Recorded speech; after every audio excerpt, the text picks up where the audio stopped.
நான் உங்கள் அப்துல் மாலிக் பேசுகிறேன்.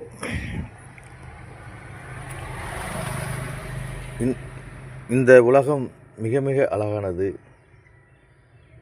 இந்த உலகத்திலே வாழ்கின்ற எண்ணற்ற மனிதர்கள் வாழ்க்கை அழகானது. எண்ணற்ற நன்மைகள் செய்கின்ற செயல்கள் அழகானது. எல்லாம் அழகாக இருக்கும் இந்த காலகட்டத்திலே எதனால் இந்த உலகம் பாதிக்கப்படுகிறது என்று சொன்னால்,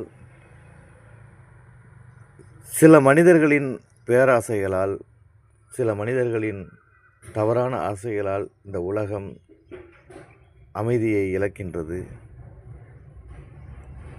போட்டி பொறாமைகளால்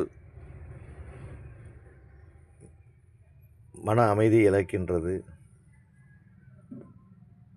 குற்ற செயல்களில் ஈடுபடும் மனிதர்களால் இந்த உலகம் அமைதியை இழக்கின்றது. ஏன் இதை நம்ம சொல்கிறோம்? அழகான வாழ்க்கை என்பது என்ன?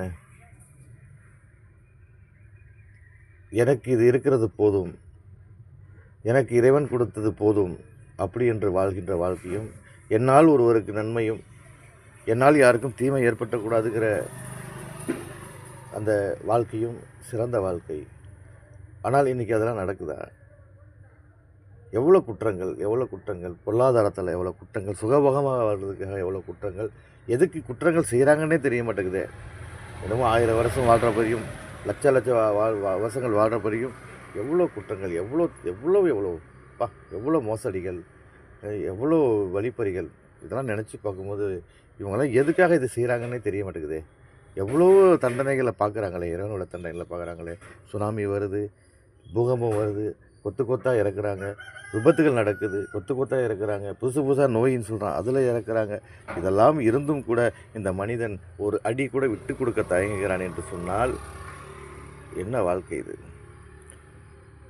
ஒருவன் பசியில் துடிக்கும் போது அவனை பார்த்து கடந்து போகிறான்னு சொன்னால் இது என்ன வாழ்க்கை?